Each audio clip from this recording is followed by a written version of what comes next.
Երևանի քաղաքապետը նախ անդրադարձավ օրեր առաջ Նոր վարչական շրջանի ղեկավարի մասնակցությամբ տեղի ունեցած միջադեպին։ Բռնության ցանկացած ձև մեզ համար անընդունելի է, ասաց Ավինյանը։ Երևանի քաղաքապետարանի յուրաքանչյուր աշխատակից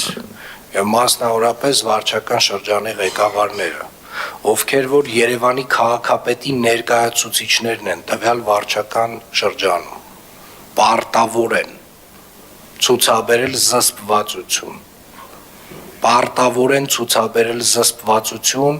կյանքի բոլոր պարագաներում։ Սադրանքները միշտ կան, ամենուրեք են եւ միշտ կլինեն։ Անընդհատ որևէ մեկը որևէ մի թեմայով, որևէ մի սուտ կասի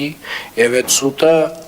վստահաբար մենք կարող ենք որպես սադրանք ընդունել։ Քաղաքապետն ասաց, որ ինքը դատավորի դեր չի ստանձնելու, հավելեց կա քրեական գործ, որի էությունը ցույց է տալիս, որ կա երկրորդ կողմ խուլիգանության հոդվածով, անձինք ովքեր ներգրավված են եւ վարույթ է իրականացվում։ Նոր վարչական շրջանի ղեկավարը քաղաքապետի հորդորով անդրադարձավ նշված միջադեպին։ Այո, տեսարանը ոչ հաճելիներից էր եւ կարծում եմ, որպես վարչական շրջանի ղեկավար չպետք է տրվեի սադրանքին, պետք է առավելագույնս պահպանեի զսպվածություն։ Ցավում եմ տեղի ունեցածի համար եւ ձեզանից, պարոն քաղաքապետ, եւ մեր հանրությունից եւս մեկ անգամ հայցում եմ ներողամտություն եւ հավատացնում եմ, որ դրանից հետո ես ինքս եկել եմ բազմաթիվ եզրահանգումների։ Քաղաքապետն ընդգծեց, կարևոր է հաստատել թիմի վարքականոնը տեխնոլոգիաների շրջանում եւ տիկտոկյան հիթ դառնալու մոլուցքով շատերն էլ ավելի մեծ եռանդով են փորձելու նմանատիպ սադրանքներ իրականացնել, բայց չի նշանակում, որ իրենցից յուրաքանչյուրի որևէ մկան պետք է ավել շարժում կատարի։ Մկան նկատի չունեմ բիլակներ, նկատի ունեմ ունքը։ Նախաձեռնվել է քրեական վարույթ։ Նոր վարչական շրջանի ղեկավար Տիգրան Տեր-Մարգարյանին մեղադրանք է առաջադրվել։ Քաղաքապետը դիմեց նաև Մալաթիա Սեբաստիա վարչական շրջանի ղեկավար Ռոմիկ Մխիթարյանին, անդրադառնալով նրա Տիգրան Տեր-Մարգարյանին սատարող հայտարարությանը։ Ձեր հայտարարություններում մաքսիմալ զգուշություն ձեզանից պահանջեմ եւ խնդրում եմ, պարոն Մխիթարյան ջան, մենք խոսել ենք սրա մասին,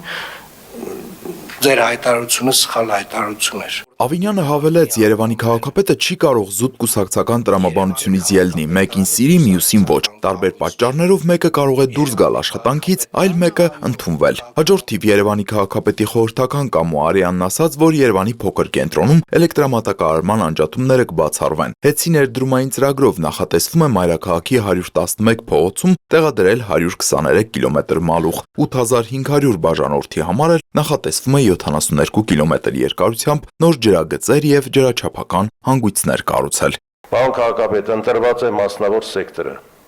եւ կարծում եմ ընտրությունը ձեր համաձայնությամբ ճիշտ է արված, որտեղ ամենամեծ ջրակորուստը մասնավոր սեկտորում է, ցանցը քայքայված է այստեղ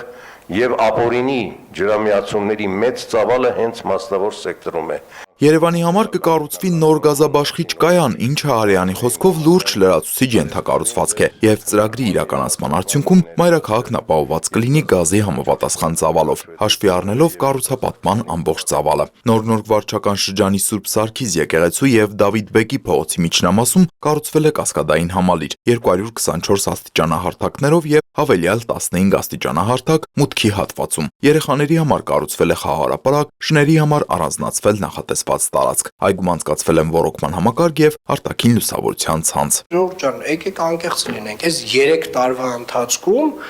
այս ծավալի աշխատանքներ երամյա այս քաղաքապետարանի աշխատանքների ծավալը միգուցե համեմատելի է նախորդ 10-15 տարվա ծավալների հետ։ Զեկուցվեց, որ Արցախի փողոցի 4-րդ նրբանցքի 4-րդ կարգի վթարային 2 շենքերում խնդրահարույց 5 ընտանիք կա, որոնց հարցը դեռ լուծված չէ։ 60 ընտանիք 4-րդ կարգի վթարային 2 շենքերից արդեն իսկ տեղափոխվել է կամ մեկ այլ բնակարան կամ ստացել է բնակարանի գնման վկայական։ Հանրակացարանային շենքերի 18 քառակուսի մետր տարածքի դիմաց քաղաքապետարանն առաջարկում է 1 սենյականոց բնակարան։ 5 ընտանիք չի ընդունում այդ առաջարկը։ Միգուցե պետքա չտալ այդ մարդուն ոչ մի բան։ Իսկ պետքա միգուցե ինչի ենք տենց շատ մեր կյանքը բարդացնում։ Եկեք հասկանանք, որ հատվածներն, հա,